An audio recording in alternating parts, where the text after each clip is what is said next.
பார்வையாளர்கள் அமைதி காக்க வேண்டும். எந்த ஒரு சத்தமும் என்ன செய்யக்கூடாது, உங்களுக்குள்ளே பேசிக்காதீங்க.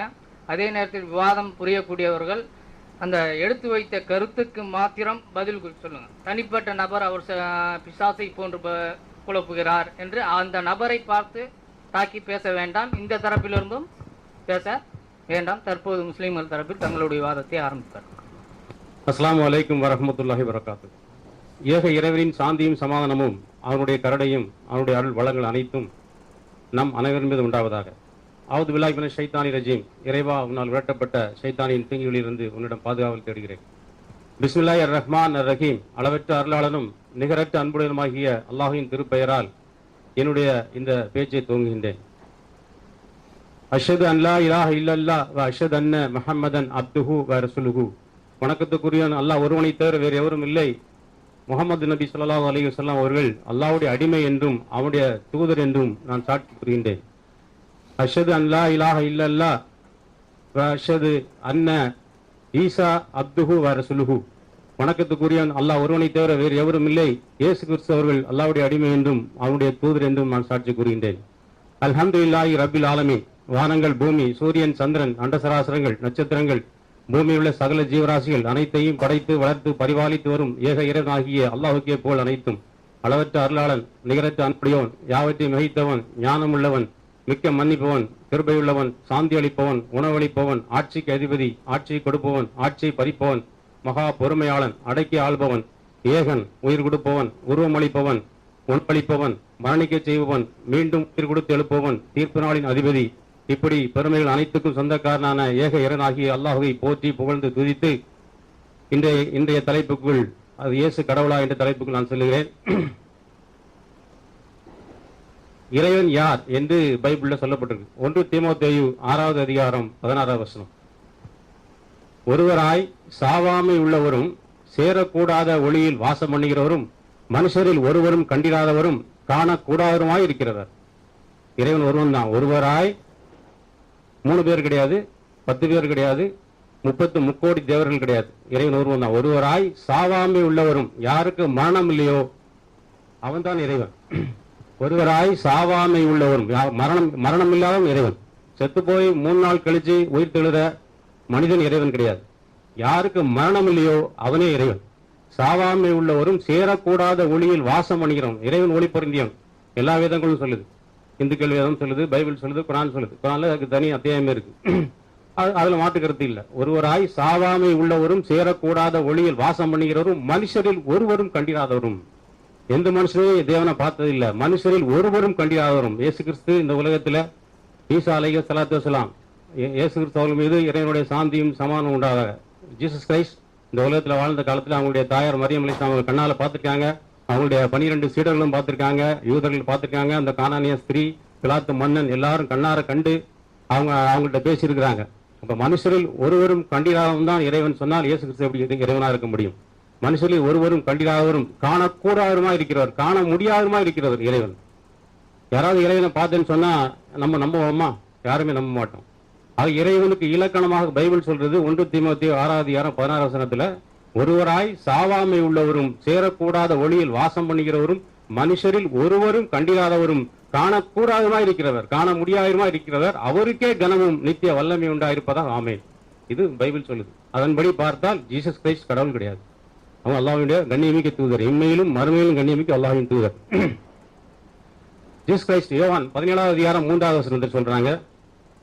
அதாவது என்ன நிலைமையில சொல்றாங்கன்னா, இவைகளை சொன்ன பின்பு இயேசு தன் கண்களை வானத்துக்கு ஏறெடுத்து ஒன்றான மெய் தேவனாகிய உம்மையும் நீர் அனுப்பினவராகிய இயேசு கிறிஸ்துவையும் அறிவிலே நித்திய ஜீவன்.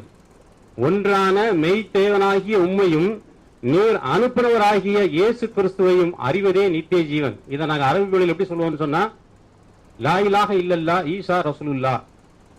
வணக்கத்துக்குரிய அல்லாஹ் ஒருவனை தவிர வேறு எவரும் இல்லை. இயேசு கிறிஸ்து அவர்கள் அல்லாஹ்வின் தூதர் என்று நான் சாட்சி கூறுகிறேன் அப்படின்னு சொன்னா, அவர் அந்த நபர், அவர் யூதரோ கிறிஸ்தவரோ அல்ல, அவர் ஒரு முஸ்லீம். முஸ்லீம் என்றால் கட்டுப்பட்டவன், இறைவனுக்கு கட்டுப்பட்டது, கீழ்ப்படிந்தவன்.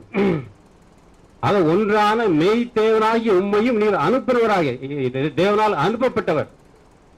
அனுப்பப்பட்டவர் அனுப்பியவரிலும் பெரியவர் இல்லை. அனுப்பினவர் தான் பெரியவர், அனுப்பப்பட்டவர் பெரியவர் அல்ல. ஜீசஸ் கிரைஸ்ட் பல இடத்துல சொல்றாங்க, அனுப்பப்பட்ட இயேசு கிறிஸ்துவாகிய நான் அனுப்பிய பிதாவாகிய தேவனை விட பெரியவன் அல்ல. பிதாவாகிய தேவன் தான் அல்லாஹ். அரபியில் அல்லான்னு சொல்றோம், தமிழ்ல இறைவன், கடவுள், ஆண்டவன் சொல்றோம், தெலுங்குல தேவுடு, கன்னடத்துல தேவுடு அல்லது சுவாமி, மலையாளத்துல தெய்வம், ஹிந்தியில பகவான், இங்கிலீஷ்ல காட், ஜிஓடி காட். ஐயா சொன்ன மாதிரி ஜிக்கு ஜெனரேட்டர், ஓனா ஆபரேட்டர், டினா டெஸ்ட்ராயர், படைத்து இயக்கி அழிப்பான், 3 வேலையும் செய்வோம் இறைவன். அதை ஜிஓடி காட். அதுக்கு இந்துக்கள் வேற அர்த்தம் சொல்றாங்கன்னு சொன்னீங்க, இந்த அர்த்தம் சொல்லப்படுது. அதே மாதிரி அரபிய மொழியில ஹிந்தியில பகவான், அரபிய மொழியில அல்லாஹ்.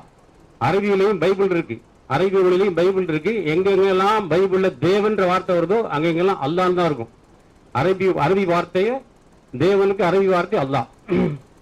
ஆக ஒன்றான மெய் தேவனாகிய உண்மையும் நீர் அனுப்பினவராகிய இயேசு கிறிஸ்துவையும் அறிவிலே நித்திய ஜீவன். தேவனால் அனுப்பப்பட்டவர் ஜீசஸ் கிரைஸ்ட். ஒன்றான மெய் தேவன், ஒரே இறைவனாகிய உண்மையான இறைவனாகிய உண்மையும் உம்மால் அனுப்பப்பட்டவராக இயேசு கிறிஸ்து, தூதராக அனுப்பப்பட்டவரை என்னை தூதர்னு நம்ம ஏத்துக்கொள்ளணும். ஒன்றான மெய்த்தேவனாகிய உண்மை அல்லாஹ்வை ஒரே இறைவன் ஏத்துக்கணும். அப்படி செஞ்சா அவன் சொர்க்கவாசி, அறிவிலே நித்திய ஜீவன், அவன் சொர்க்கவாசி என்று சொல்லப்பட்டிருக்கு. ஆக இயேசு கடவுள் கிடையாது. யார் ஜீசஸ் கிரைஸ்டை இந்த உலகத்துக்கு அனுப்பினார்களோ அவன் அந்த தேவன் தான், அவன் தேவ பிதாவாகிய தேவன், அல்லாஹ் தான் கடவுள். மத்தேயு 7வது அதிகாரம் 21, 22, 23 ஜீசஸ் கிரைஸ்ட் சொல்றாங்க, பரலோகத்தில் இருக்கிற என் பிதாவின் சித்தத்தின்படி செய்கிறவனே பரலோக ராஜ்யத்தில் பிரவேசிப்பானே அல்லாமல் என்னை நோக்கி கர்த்தாவே கர்த்தாவே என்று சொல்லுவன் அதில் பிரவேசிப்பதில்லை. அந்நாளில், அந்த நியாய தீர்ப்பு அந்நாளில் உங்களில் அநேகர் என்னை நோக்கி கர்த்தாவே கர்த்தாவே உமது நாமத்தினாலே தீர்க்க தரிசனம் உரைத்தோம் அல்லவா, உமது நாமத்தினாலே பிசாசுகளை துரத்தினோம் அல்லவா, உமது நாமத்தினாலே அநேக அற்புதங்களை செய்தோம் அல்லவா என்பார்கள். அப்போது நான் அவர்களை பார்த்து, அக்கிரம செய்யக்காரரே என்னை விட்டு அகன்று போங்கள், உங்களை ஒரு காலம் அறியவில்லை என்று அவர்களுக்கு சொல்வேன். நீ யாருன்னு எனக்கு தெரியாது சொல்லிடுவேன். ஏன்னா பரலோகத்தில் இருக்கிற பிதாவின் சித்தத்தின்படி செய்யறதா சொர்க்கம் போகலையே தவிர என்னை நோக்கி கடவுளே கடவுளே கர்த்தாவே கர்த்தாவே என்று சொல்கிறவன் அதில் பிரவேசிப்பதில்லை. ஆக இறைவன் அறியணும். இறைவனால் அனுப்பப்பட்ட தூதரான அல்லாவின் கண்ணியமிக்க தூதரான இயேசு கிறிஸ்து அல்லாவின் தூதர் என்று அறிய வேண்டும். அவன்தான் சொர்க்கம் செல்ல முடியும்.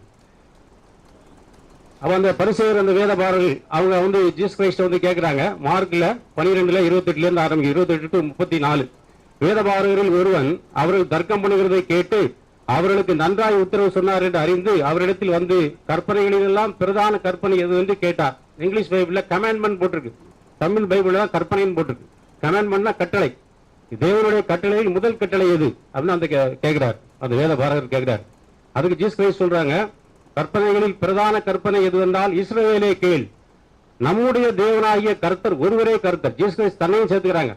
உங்களுடைய தேவனாகிய நான் தான் கர்த்தர் சொல்லல, நம்முடைய தன்னையும் சேர்த்து சொல்றாங்க. நம்முடைய நான் சொன்னா என்னையும் சேர்த்து அர்த்தம். நம்முடைய தேவனாகிய கர்த்தர் ஒருவரே கர்த்தர், அவரை முழு இருதயத்தோடும் முழு பலத்தோடும் முழு மனதோடும் அன்பு கூர்வாய் என்பது பிரதான கட்டளை. அது இறைவனுடைய கட்டளை. அது இறைவன் ஒருவன், அந்த இறைவனை நம்முடைய தேவனாகிய கர்த்தர் ஒருவரே கர்த்தர், அவரை முழு இருதயத்தோடும் முழு ஆத்மாவோடும் முழு பலத்தோடும் முழு மனதோடும் அன்பு கூர்வாயாக, அன்பு கூறாயில அவை தொழுது கொள்வாயாக என்றதான் சரியான விஷயம். அன்பு கூறாய் என்பது பிரதான கற்பனை. ஆக நம்முடைய தேவனாகிய கர்த்தர் அப்படின்னு சொல்லி ஜீசஸ் கிரைஸ்ட் சொன்னனாலே அப்ப தன்னையும் சேர்த்தான்னு சொன்னாங்க. இயேசு கிறிஸ்துக்கும் தேவன் அல்லாஹ், அது பிதாவாகிய தேவன் இறைவன். அதுக்கு அந்த வேதபாரகர் சொல்றான், இதுக்கு ஒப்பா இருக்கிற இரண்டாம் கற்பனை என்னவென்றால், நீ உன்னை நேசிப்பதை போல நீ பிறரை நேசின்னு சொல்றாங்க ஜீசஸ் கிரைஸ்ட். அதுக்கு அந்த வேதபாரகர் சொல்றாரு, சரிதான் போதவரே, நீர் சொன்னது சத்தியம், ஒரே தேவன் உண்டு, அவரை தவிர வேறு தேவன் இல்லை.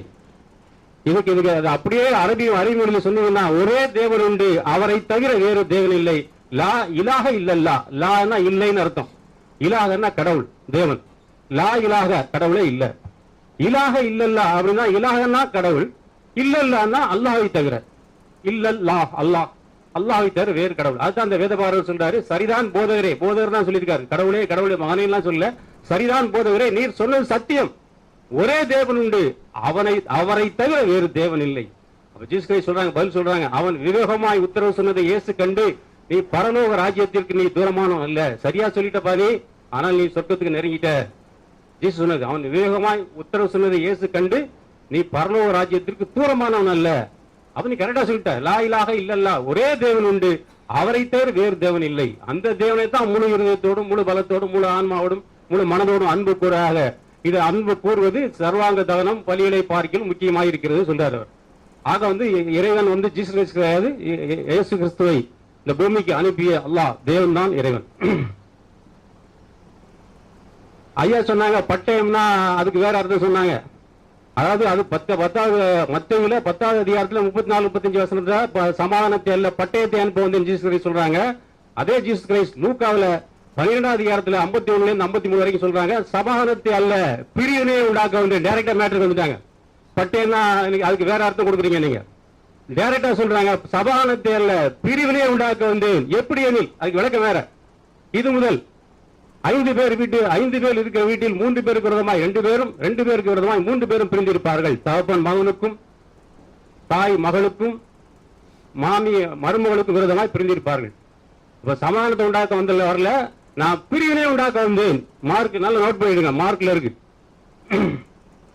மார்க்ல லூக்காவுல 12வது அதிகாரத்துல 51 இருந்து 53 வரைக்கும் நீங்க படிச்சு பாருங்க. அப்ப மத்தேயுல 23வது அதிகாரத்துல 9வது வசனம், இந்த பூமியிலே ஒருவரை நீங்கள் பிதா என்று சொல்லாதீர்கள், பரலோகத்தில் இருக்கிற ஒருவரே உங்களுக்கு பிதாவா இருக்கிறார். அப்ப இந்த சொல்லும் போது ஜீசஸ் கிரைஸ்ட் பூமியில இருந்தாங்களா வானத்துல இருந்தாங்களா?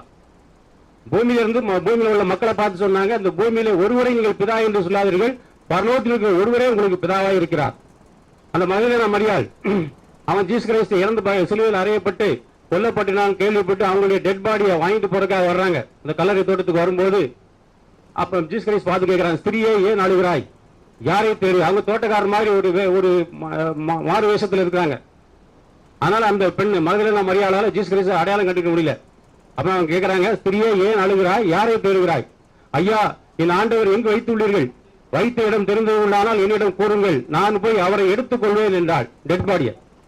அது யோவான்ல 20வது அதிகாரத்துல 15 16 17 வருஷங்கள் படிச்சு பாத்தீங்கன்னா தெரியும். யோவான்ல 20வது அதிகாரத்துல 15 16 17 வருஷங்கள நீங்க படிச்சு பாத்தீங்கன்னா தெரியும். ஐயா அவர் எங்கு வைத்துள்ளீர்கள்? அந்த வைத்த இடம் தெரிந்தவர்களானால் என்னிடம் கூறுங்கள், நான் போய் அவரை எடுத்துக் கொள்வேன் என்றாள். இயேசு அவளை பார்த்து மரியாளே என்றாள். அவள் திரும்பி பார்த்து ரபுனி என்றாள். அதற்கு போதகரே என்று அர்த்தமாம். பரிசுத்த வேதாகமம் சொல்லுது கடவுளே மகனே என்று அர்த்தம் கிடையாது, போதகரே என்று அர்த்தமாம். போதகர் என்ற தமிழ் வார்த்தைக்கு அரபி வார்த்தை நபி, எபிரேய பாஷை ரபி அல்லது ரபுனி. ரபினாலும் ரபுனினாலும் நபினாலும் போதகர் அர்த்தம், டீச்சர். அவள் திரும்பி பார்த்து ரபூனி என்றால் அதற்கு போதகரே என்று அர்த்தமாம். இயேசு அவளை பார்த்து நீ என்னை தொடாதே, நான் இன்னும் என் பிதாவின் இடத்திற்கு ஏறி போகவில்லை, நீ போய் என் சகோதரத்திற்கு சென்று என்னுடைய பிதாவிடத்திற்கும் உங்களுடைய பிதாவிடத்திற்கும் என்னுடைய தேவனிடத்திற்கும் உங்களுடைய தேவனிடத்திற்கும் நான் ஏறி போகிறேன் என்று நீ போய் அவர்களுக்கு சொல்லு என்றார். இங்கிலீஷ் பைபிள் போட்டிருக்கு, Jesus said to her, do not cling me, I am not yet ascended to my father, go to my brethren and say to them, I am ascending to my father and your father and to my God and your God. நல்ல note பண்ணிடுங்க கிறிஸ்தவ சகோதர சகோதரிகள். My God and your God, என்னுடைய இறைவனும் உங்களுடைய இறைவனாக அல்லாட்ட நான் போறேன் என்று என்னுடைய சகோதரர்கிட்ட போய் சொல்லு என்றார். ஜீசஸ் கிரைஸ்ட் யோவான் 12வது அதிகாரம் 49வது வசனம் 50வது வசனம் ஜீசஸ் கிரைஸ்ட் சொல்றாங்க, இயேசு சொல்றாங்க, ஈசா அலைஹிஸ்ஸலாத்து வஸ்ஸலாம் அவங்க சொல்றாங்க, நான் சுயமாய் பேசவில்லை, நான் பேச வேண்டிய உள்ளதென்றும் நான் உபதேசிக்க வேண்டியது என்னதென்றும் என்னை அனுப்பின பிதாவே எனக்கு கட்டளையிட்டார். யார் கட்டளையிட்டார்? பிதா கட்டளையிட்டார். கட்டளையின்படி கேட்டு செயல்படுவது யாரு? Jesus Christ.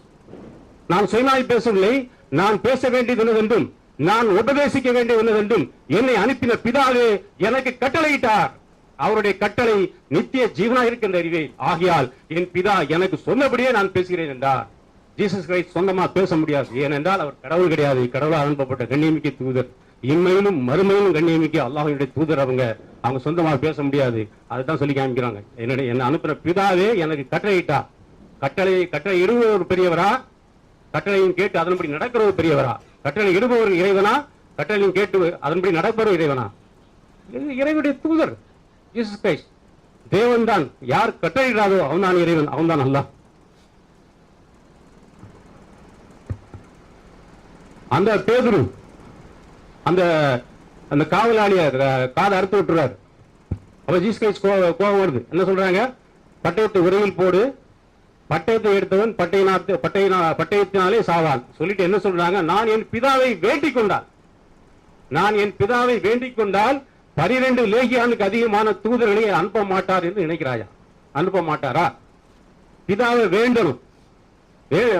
ஒரு இறைவன் தன்னைத்தானே வேண்டிக் கொள்வானா? நீங்க சொன்ன மாதிரி இயேசு கிறிஸ்து கடவுளாக இருந்தால் அவரையே வேண்டணும் அவசியம் இருக்கு. நான் என் பிதாவை வேண்டிக் கொண்டால் 12 லேகியான், ஒரு லேகியான் 6000, 12 லேகியானுக்கு அதிகம் 6 12 72 72,000 வானவர்களை அனுப்ப மாட்டார் என்று நினைக்கிறாயா? அப்படி இல்ல. வேதத்தில் ஏற்கனவே எழுதியிருக்கிறது நடக்கும்படியா இப்படி நடக்குது. ஆனால் பட்டயத்தை உரையில் போடு அப்படின்னு கை வைக்கிறாங்க. அந்த காது ஓடி முடிந்தது. அல்ஹம்துலில்லாஹ். நமது கிறிஸ்தவ சகோதரர்கள் பேசுவாங்க. கர்த்தருடைய பரிசுத்த நாமத்துக்கு ஸ்தோத்திரம். 1 தீமோத்தேயு 6ஆம் அதிகாரம் 16ஆம் வசனத்தை அவர் சொன்னார். தாம் ஒருவராய் சாவாமை உள்ளவரும். இது தேவனை குறிக்கிறது. இயேசு செத்து போயிட்டாரு என்று அவர் சொல்லுகிறார். வெளிப்படுத்தல் 1:18 சொல்லுகிறது, மரித்தேன் ஆனாலும் சதா காலங்களிலும் உயிரோடு இருக்கிறேன். சதா காலம், வெள்ளிக்கிழமை, சனிக்கிழமை, ஞாயிற்றுக்கிழமை, அப்போ உயிரோடு இருக்கிறேன். நான் பைபிள்ல இருந்து தான் சொல்லிக் கொடுக்குறீங்க. நானும் பைபிள்ல இருந்து தான் சொல்லிட்டு இருக்கிறேன். சதா காலம் உயிரோடு இருக்கிற ஆண்டவர். சரீரம் தான் செத்து போச்சு. அவருடைய ஆவியும் ஆத்மாவும் உள்ளான மனுஷன் சாகவே இல்லை. அவர் சதா காலம் உயிரோடு இருக்கிறார். உயிரோடு இருக்கிற தேவன். ரோமர் 1ஆம் அதிகாரம் 5ஆம் வசனம் நாங்கள் சொன்னோம், அவர் மரணத்தை ஜெயித்து வந்தார் என்று நாம் சொன்னோம். பிலிப்பியர் 2ஆம் அதிகாரம் 6ஆம் வசனத்திலிருந்து வாசியுங்கள். நம்முடைய சகோதரர் வாசிப்பார், என்னோடு இருக்கிறவர், வேற யாரும் வாசிக்க கூடாது. வேகமா. வெறுமையாக்கி அடிமையின் ரூபம் எடுத்து மனுஷனாய் வந்தார். இயேசு மனுஷனாத்தான் வந்தார் என்று நாங்கள் சொல்லுகிறோம். அவரு தேவனாய் இருந்தால் இப்படி இருக்குமா அப்படி இருக்குமான்னு கேள்வி கேட்டுட்டே உட்கார்ந்து இருக்கிறீங்க. நாங்கள் சொல்லுகிறோம் அவர் மனுஷனாய்த்தான் வந்தார். அப்புறம் காணப்பட்டு கீழ்ப்படிந்தார். மனுஷனா வந்தா கீழ்ப்படிஞ்சுதான் ஆகணும். அப்புறம் தம்மை தாமே தாழ்த்தினார். அடுத்த வசனம் தான் முக்கியமான வசனம். ஆதலால் தேவன் எல்லாவற்றுக்கும் மேலாக அவரை உயர்த்தி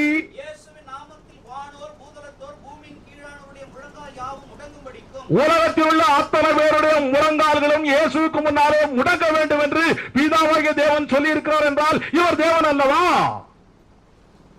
உலகத்தில் உள்ள அத்தனை முழங்கால்களும் முடங்க வேண்டும் இவருக்கு முன்னாலே. அப்படி என்றால் இவர் நிச்சயமாய் தேவன் தான். இவர் மகாதேவன் என்று தீத்து 2:13 சொல்லுகிறது. சின்ன ஜி இல்லைங்க, பெரிய ஜி. இவர் மகாதேவன் என்று தீத்து 2:13 சொல்லுகிறது. இவர் மெய்யான தேவன் என்று 1 யோவான் 5:20 சொல்லுகிறது. இவர் வல்லமையுள்ள தேவன் என்று ஏசாயா 9:6 சொன்னது என்று ஏற்கனவே சொன்னேன். இன்னொன்னு, பிதாவும் சர்வ வல்லமையுள்ள தேவன், இவரும் சர்வ வல்லமையுள்ள தேவன். இன்னும் நீங்க ட்ரினிட்டி திருத்துவத்தை பத்தி எல்லாம் பேசலாமோ இல்ல? போய்ங்க அதை பத்தி பேச ஒரு நாளைக்கு வருவோம். அதை பத்தி பேச வரல. இப்போ வெளிப்படுத்தல், இப்போ நான் சொன்ன 1ஆம் அதிகாரம் 8ஆம் வசனத்துல 1ஆம் அதிகாரம் 8ஆம் வசனம் வாசிங்க. நான் சொன்னது 18. இப்போ வெளிப்படுத்தல் 1:8 சீக்கிரம். இருக்கிறவரும் இருந்தவரும் சர்வ வல்லமையுள்ள கர்த்தர். கர்த்தர் முதல்ல அர்த்தம் என்னன்னு தெரியணும். கர்த்தர் என்றாலே யெகோவா. யெகோவா என்றாலே ஐ ஆம், இருக்கிறவராகவே இருக்கிறேன், இருக்கிறவராகவே இருக்கிறேன். நான் சர்வ வல்லமை உள்ள தேவன் என்று சொல்லப்பட்டிருக்கிறது. நாங்க இந்த பைபிள்ல இருந்து சொல்றோம். எந்த பைபிள்ல இருந்து நீங்க கடவுள் இல்லைன்னு சொல்ல வர்றீங்களோ அந்த பைபிள்ல இருந்து நாங்க சொல்றோம். ரைட். 4ஆம் அதிகாரம் 8ஆம் வசனம் சீக்கிரம். வெளிப்படுத்தல் 4:8.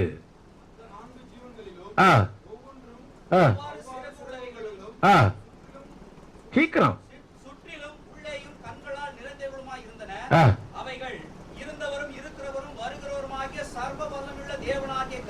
தேவனாய் சர்வ வல்லமையுள்ள தேவனாய கர்த்தர் என்று தேவ தூதர்கள் துதிக்கிறார்கள். அவர் சர்வ வல்லமையுள்ள தேவன். 11:17 வெளிப்படுத்தல் 11:17.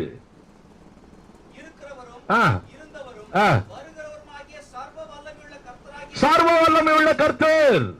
16:17 வெளிப்படுத்தல் 16:14. அற்புதங்களை செய்கிற பிசாசுகளின் ஆவிகள், அவைகள் பூலோகம் எங்கும் உள்ள ராஜாக்களை சர்வ வல்லமையுள்ள தேவனுடைய மகா நாளில் சர்வ வல்லமையுடைய தேவனுடைய மகாநாள், அர்மகதோன் யுத்தம், தஜ்ஜாலை ஒண்ணுமில்லமாக்க போற நாள், அந்தி கிறிஸ்துவை அழிக்கிற நாள், மகாதேவன் என்று எழுதப்பட்டிருக்கிறது. ரோமர் 9:6 வாசிங்கன்னா சர்வத்துக்கும் மேலான தேவன் என்று எழுதப்பட்டிருக்கிறது. நாங்க இந்த பைபிள்ல இருந்து தான் பேசிட்டு இருக்கிறோம். நீங்களும் பைபிள்ல இருந்தே பேசுங்க, அதுக்கு தான் வந்திருக்கிறீங்க. மற்றபடி சொந்தத்துல இருந்து பேசுறதுக்கு நீங்க வரல. நீங்க வேற இதுல இருந்தா பேசுறதுக்கு வந்தீங்கன்னா பரவாயில்ல, நாங்களும் வேற இதுல இருந்து பேச ஆரம்பிக்கிறோம். ஆமென். இன்னைக்கு நீங்க பைபிள்ல இருந்து தான் பேச வந்திருக்கீங்க. இரண்டாவது காரியம், அவர் மனிதனாய்த்தான் வந்தார். இத மறுபடியும் நாங்க சொல்றோம். அவர் மனிதனாய்த்தான் வந்தார். மனிதனாய் வந்தவருக்குள்ளே தேவத்துவம் இருந்தது. அவ்வளவுதான். மனிதனாய் வந்தார், மனிதனாய் வந்தவருக்குள்ளே தேவத்துவம் இருந்தது. நமக்குள்ளே தேவத்துவம் இருக்குது, ஆனா 100% இல்ல. நமக்குள்ள கொஞ்சம் கொஞ்சம் தான் இருக்கு தெய்வீகம். அவருக்குள்ள 100% தெய்வீகம் இருந்தது, 100% மனுஷீகம் இருந்தது. அதனால எல்லாரும் பார்த்தார்கள். பார்க்க முடியாது அப்படின்னு சொல்லி 1 தீமோத்தேயு 6ஆம் அதிகாரத்தை சொல்லிட்டு இருந்தீங்களே, அவர் மனுஷனா வந்ததுனாலதான் பார்த்தாங்க. அவர் மனுஷனாய் 2000 வருஷத்துக்கு முன்னாலதான் வந்தாரு. அதுக்கு முன்னால் அவர் யாரு பார்த்தது? அதுக்கு முன்னால் அவர் இருந்தார்ல, ஐயாம் இருக்கிறவராய் இருக்கிறேன் என்று சொன்னவர், அவரை யாரும் பார்க்க முடியாது, தேவனாய் இருந்தார். அப்போ ரைட். இப்போ யோவான் 17ஆம் அதிகாரம் 3ஆம் வசனத்தை சொல்லுகிறார்கள். ஒன்றான மெய்தேவனாகிய உம்மையும் நீர் அனுப்பினவராகிய இயேசு கிறிஸ்துவை அறிவதே நித்திய ஜீவன். ஒன்றான மெய்தேவன். தேவன் என்றாலே முதல்ல புரியணும் காட். காட் என்றாலே ஏலோகிம். ஏலோகிம் என்றாலே 2க்கு மேற்பட்ட காரியங்கள், 2க்கு மேற்பட்டவர்கள். ஆக தேவன் என்றாலே நீங்க நினைக்கிற மாதிரி ஒன்ன மாத்திரம் சொல்றது அர்த்தம் அல்ல, தன்னையும் சேர்த்துதான் சொல்லிக் கொண்டிருக்கிறார். அந்த தேவனை புரிஞ்சுக்கணும்னா தேவன் மாம்சத்தை வந்தாரு, இவரை புரிஞ்சுக்கணும். இவரை புரிஞ்சுக்கிட்டா தான், இவரை புரிஞ்சிக்காதனாலதான் உங்களுக்கு தேவனையே புரிஞ்சுக்க முடியல. இவரை புரிஞ்சுக்கணும். அதுதான் யோவான் 17:3 அர்த்தம். இப்போ தேவன் என்பதற்கு அதான் அர்த்தம். இதுல 1 யோவான் 5:20 கூட சொல்லப்பட்டிருக்கு, இவர் மெய்யான தேவன் என்று சொல்லப்பட்டிருக்கிறது. ரைட். அடுத்தது மத்தேயு 7ஆம் அதிகாரத்துல 21, 22 வசனங்கள் எல்லாம் சொன்னார். அவரு என்ன சொன்னாரு? என்னை நோக்கி கர்த்தாவே கர்த்தாவே என்று கூப்பிடுகிறீர்கள், கூப்பிட்டு பிரயோஜனம் இல்லை. அப்படித்தானே? ஏன் அவரு நீங்க எல்லாம் நரகத்துக்கு போங்கன்றாரு? அடுத்த வசனம் படிக்கவே மாட்டாங்கல்ல. பைபிள்ல இருந்தானே சொல்லி கொடுக்க போறீங்க எங்களுக்கு. அடுத்த வசனம் வாசிங்கப்பா. அப்பொழுது நான் ஒரு காலம் உங்களை அறியவில்லை, அக்கிரம செய்கைக்காரரே, அக்கிரம செய்கைக்காரரே என்னை விட்டு அகன்றுவங்கள். அக்கிரம செய்கைக்காரனுக்கு தான் தண்டனை கொடுக்கிறார். அப்போ கிரமம் அக்கிரமம். கிரமம் என்றால் ரெகுலர் லாஃபுல்னஸ், அக்கிரமம் என்றால் லாலெஸ்னஸ். லா என்றால் தேவனுடைய வார்த்தை, தேவனுடைய கற்பனை. தேவனுடைய வார்த்தைக்கு விரோதமாய் நடக்கிறவர்கள் எல்லாரையும் பார்த்து, அவன் எவ்வளவு பெரிய ஆளா இருந்தாலும் சரி, அற்புதம் செஞ்சாலும் சரி, அடையாளம் செஞ்சாலும் சரி, தீர்க்கதரிசனம் பண்ணாலும் சரி, கர்த்தாவே கர்த்தாவேன்னு கூப்பிட்டாலும் சரி, என்ன பண்ணாலும் சரி, நீ வசனத்துக்கு விரோதமாய் நடந்தால் நரகம் தான் உனக்கு. அதனால வசனத்துக்கு விரோதமாய் நடக்கக்கூடாது என்பதுதான் அந்த இடத்துல சொல்லப்பட்டிருக்கிறது ஒழிய என்னை நோக்கி கர்த்தாவேன்னு கூப்பிடாதே அவர் ஒண்ணும் சொல்லல. ரைட். அடுத்தது கர்த்தர் என்றால் எகோவாங்கிறது புரிஞ்சுக்கணும். முதல்ல ஒரிஜினல் லாங்குவேஜும் தெரிஞ்சுக்கிட்டா நல்லா இருக்கும்னு நினைக்கிறேன். கர்த்தர் நல்லவர். ரைட். இவர் தூதர் தூதர் என்று சொல்லுகிறார்கள். தூதர் தூதர் என்று சொல்லுகிறார்கள். அவங்களுக்கு இன்னொரு காரியம் சொல்றேன். சமாதானத்தை அல்ல, பட்டயத்தையே அனுப்ப வந்தேன். வீட்டுல குழப்பம் உண்டாக்குறவர் தூதர் ஐயா. நீங்க தான் அவரை தூதர்னு சொல்றீங்க. குழப்பம் உண்டாக்குறவரை தூதர்னு சொன்னா என்ன அர்த்தம்? உங்க வாயாலே கெட்டு போறீங்க. நீங்க ஈசா நபி என்று சொல்லுகிறீர்கள். ஒரு நபி குழப்பத்தை உண்டாக்குவாரா? பைபிள்ல இருந்தா சொல்லிட்டு இருக்கிறேன் நானு, வேற எங்க இருந்து சொல்ல. நீங்க பைபிள்ல இருந்தா சொல்ல வர்றேன்றீங்க. குழப்பம்னா என்னன்னு புரியணும். இப்ப நம்ம இயேசு ஏற்றுக்கொண்ட உடனே நம்ம வீடு இந்து வீடாவோ முஸ்லிம் வீடாவோ ஏதோ ஒரு வீடா இருந்தால் நம்ம வீட்டிலே குழப்பங்கள் தானாய் வரும். அதைத்தான் அவர் சொல்றாரு. மற்றபடி இவரு போய் குழப்பத்தை உண்டாக்கல, தானா வரும். மாமனார் மருமகனை திட்டுவான், மருமகள் மாமியார் திட்டுவாங்க. இப்படி ஒத்துக்கொள்ள நீ எப்படி இயேசு ஏற்றுக்கொள்ளலாம், நீ எப்படி ஏற்றுக்கொள்ளலாம், நீ எப்படி, நீ சட்டி போக கூடாது, அதுக்கு போக சண்டை நடக்கும். அவ்வளவுதான். அதைத்தான் ஆண்டவர் சொல்றாரு. மற்றபடி இப்படி சொல்றவரு பொய் சொல்றாரு, அல்லது இப்படி சொல்றவரு குழப்பத்தை உண்டாக்குறவர்னா, குழப்பத்தை உண்டாக்குறவரை தூதர் என்று ஏன் சொல்லுகிறாய்? மறுபடியும் நான் இதை பதிவு வைக்கிறேன். குழப்பத்தை உண்டாக்குறவர் தூதர் அல்லவே அல்லவே. அப்ப ஈசா நபி என்று சொல்லுகிறதுடைய அர்த்தம் என்ன? சரி, அடுத்த கேள்வி. மார்க் 12ஆம் அதிகாரம் 29ஆம் வசனத்தை சொன்னாங்க. கற்பனைகள் எல்லாம் பிரதான கற்பனை. நீங்க சொன்னதுக்கு தான் பதில் சொல்லிட்டே இருக்கோம். நாங்க ஒன்னும் புதுசா என்ன சொல்லவே இல்லை. ரைட். இப்போ உங்களுக்கு சொல்றேன், மார்க் 12:29 பிரதான கற்பனை என்னன்னு சொல்லப்பட்டிருக்குது. பிரதான கற்பனை என்னன்னு சொல்றாரு, வாசிங்க. இயேசு அவனுக்கு பிரதியுத்தரமாக, கற்பனைகள் எல்லாம் பிரதான கற்பனை எதுவென்றால், இஸ்ரவேலே கேள், நம்முடைய தேவனாகிய கர்த்தர் ஒருவரே கர்த்தர். நம்முடைய தேவனாகிய கர்த்தர் ஒருவரே கர்த்தர். ஏன் எப்படி? நம்முடைய தேவனே கர்த்தர்னு சொல்லிட வேண்டியதானே? ஏன் தேவனாகிய கர்த்தர் ஒருவரே கர்த்தர் ஏன் சொல்லி இருக்கு? சிங்குலர். அது நமக்கு கிராமரும் தெரியணும்பா. ஆதியாகமம் 1ஆம் அதிகாரத்துல 1ஆம் அதிகாரம் முழுவதும் எழுதிட்டு வரும்போது தேவன் தேவன் தேவன் தான் எழுதிட்டு வர்றாங்க. 2ஆம் அதிகாரம் 4ஆம் வசனத்துல இருந்துதான் தேவனாகிய கர்த்தர், லார்ட் காட், காட் லார்ட். அப்ப தேவனாகிய கர்த்தர் என்றாலே சிங்குலர். தேவன் என்று சொன்னாலே மோர் தென் 2. இங்க சிங்குலரை தான் வணங்க சொல்றாரு. இங்க சிங்குலரை தான் வணங்க சொல்றாரு, தன்னையே வணங்க சொல்றாரு. ஹல்லேலூயா. தேவனாகிய கர்த்தர். ரைட். அடுத்தது இன்னொன்னு, இந்த கற்பனையை சொன்னார் பாத்தீங்களா, பிரதான கற்பனை என்னன்னு சொல்லி. இந்த கற்பனையை கொடுத்தவரே அவர்தான். இந்த கற்பனையை கொடுத்தவரே இயேசு கிறிஸ்து மனிதனாய் வராதுக்கு முன்னாலே அவர் வார்த்தையாகிய தேவனாய் இருந்தபோது சீனாய் மலையிலே 10 கற்பனையை நியாயப்பிரமாணத்தை கொடுத்தவரே இவர்தான், வார்த்தையாகிய தேவன் தான். இது ஸ்தேவான் விளக்கமாய் பிரசங்கிக்கிறார். ஆக வார்த்தையாகிய தேவன் தான். அப்போஸ்தலர் 7ஆம் அதிகாரத்தை வாசித்தீர்கள் என்றால் உங்களுக்கு புரிந்துவிடும். இது இது இவர்தான் கொடுக்கிறார், இவர்தான் கொடுத்திருக்கிறார். அதனால கொடுத்த இவரே என்னையே வணங்காதீங்கன்னு சொல்லுவாரா? கொடுத்த இவரே தான் சொல்றாரு, உன் தேவனாகிய கர்த்தரை நீ வணங்கு. அப்ப சிங்குலர் தன்னைத்தானே சொல்லிக் கொள்கிறார். இது முதல்ல யாரு கொடுத்தாருன்னு தெரியும். முதல்ல அப்போஸ்தலர் 7ஆம் அதிகாரத்தை வாசிச்சா தான் தெரியும். இல்லன்னா 7:38 வாசிங்க. சீனாய் மலையில் தன்னுடைய பேசின தூதனோடு கூட சரி 53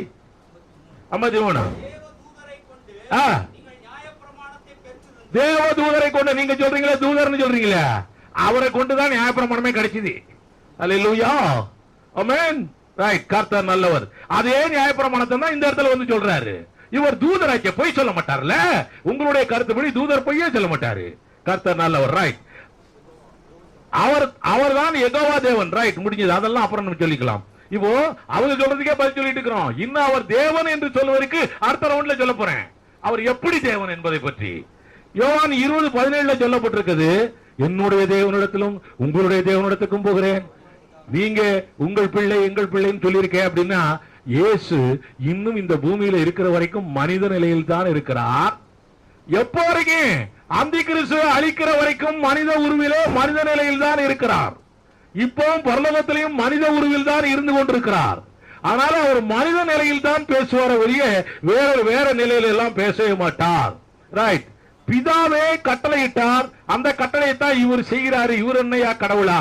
மனித நிலையில் இருந்தா மனித நிலையில மனுஷன் என்ன செய்யறானோ அதான் செய்யணும். இப்போ நீங்க இருக்கிறீங்க மனித நிலையில் இருக்கிறீங்க. உங்களுடைய குரான்ல அல்லாஹ் என்ன சொன்னாரோ அதானே கீழ்ப்படுவீங்க. மனித நிலையில நீங்கள் இருந்தால் அவர் நிச்சயமாய் தேவன் சொன்ன அந்த கட்டளையை தான் கீழ்ப்படிந்தே ஆக வேண்டும். இவர் கடவுளாகவே பூமிக்கு வந்து விட்டால் ஒரு காலம் வரப்போகிறது, அவர் கடவுளாகவே பூமிக்கு வர போறாரு. ஆமென். சரி, கடவுள் தான் இப்பொழுது மனிதனாய் வந்தார். சரி, அவர் பட்டயத்தை போடு என்றெல்லாம் சொன்னார்னு சொல்றீங்க. பட்டயத்தை போடு, பட்டயத்தை உள்ளுக்குள்ள போடு, சொருகு அப்படின்லாம் சொல்றாரு. இவரு என்னையா அப்படின்னா, இவர் மனித நிலையிலிருந்து எல்லா காரியத்தையும் சிந்திக்கிறவர். மனித நிலையிலிருந்தே நமக்கு சொல்லிக் கொடுக்கிறார், வாளை எடுத்தவன் வாளாலே சாவான். அதனால இந்த காரியத்தை நீ செய்யாதே.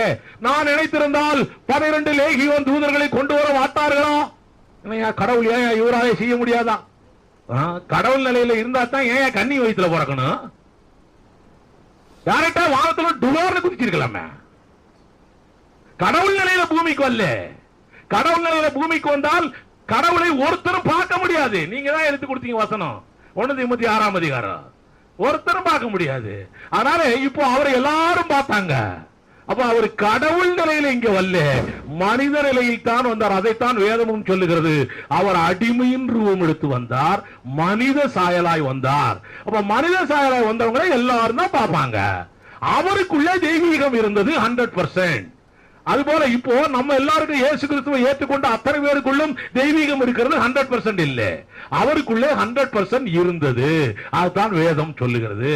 அதனால அவர் மனிதனில் இருந்தார். அவர் சாப்பிட்டாரு, மனுஷன் தானே, ஆமா மனுஷன் தான். அவர் ஜெபம் பண்ணாரு, மனுஷன் தானே, ஆமா மனுஷன் தான். அவருக்கு பசி எடுத்துச்சு, ஆமா மனுஷன் தான். எல்லா காரியங்களையும் நீங்க என்ன வேணாலும் சொல்லு, அவர் மனுஷன் தான். மனிதனாய்த்தான் வந்தார். இன்றைக்கு தேதியிலும் அவர் மனிதனாய்த்தான் இருக்கிறார். இன்றைக்கு தேதி வரைக்கும் மனித உருவத்தில் தான் பரலோகத்தில் இருந்து கொண்டிருக்கிறார். உன்னையும் என்னையும் நியாயந்திருக்க மனித உருவிலே தான் வரப்போகிறார். அப்போஸ்தலர் 17ஆம் அதிகாரம் 30-31 வசனத்தில் அப்படித்தான் எழுதப்பட்டிருக்கிறது. மனித ரூபத்தில் தான் வரப்போகிறார், நம்மை நியாயந்திருக்க, அந்தி கிறிஸ்து அழிக்க. நிச்சயமாய் அந்த கியாமத் நாளிலே மனித ரூபத்தில் தான் வரப்போறாரு. அவர் மனுஷனாய்த்தான் இருக்கிறார். அதனால இதுவரைக்கும் நீங்கள் கேட்ட கேள்விகளுக்கு நாங்கள் பதிலை சொல்லிவிட்டோம். நாங்க தெய்வமா இல்லையான்னு வேதத்திலிருந்தே அடுத்த சொல்ல போறோம். சகோதரர்களே, ஒரு நிமிஷம். அஸ்ஸலாமு அலைக்கும். அதாவது பேசும்போது சொல்றாங்க, நீங்க வேதத்தை விட்டுட்டு வேற எதுல இருந்து பேசுறீங்க அப்படின்ட்டு. இது வரைக்கும் பைபிள்ல இருந்து தான் இந்த தரப்புல இருந்து நம்ம சொல்லிக்கிட்டு இருக்கிறோம். அதனால வேற ஒரு இடத்துல இருந்து நம்ம எந்த கருத்தையும் நம்ம இது வரைக்கும் எடுத்து வைக்கல. அதை நீங்க முதல்ல புரிஞ்சுக்கிடணும். நீங்க பேசும்போது நீங்க சொல்றீங்க வேற எதுல இருந்து பேசுறீங்க, பைபிள்ல இருந்து பேசுங்க, பைபிள்ல இருந்து பேசுங்க. இது வரைக்கும் நம்ம பைபிள்ல இருந்தா பேசிட்டு இருக்கிறோம் அப்படிங்கறத நீங்க இது அந்த நேரத்துக்குள்ள சொல்லுங்க. அதாவது தலைப்பு என்னன்னு சொன்னா இயேசு இறைவனா என்பதுதான் தலைப்பு. இது எங்க இருந்தனாலும் எடுத்துட்டு வந்து ஆதாரத்தை நிரூபிக்கலாம். பைபிள்ல இருந்து தான் வச்சிருக்கா.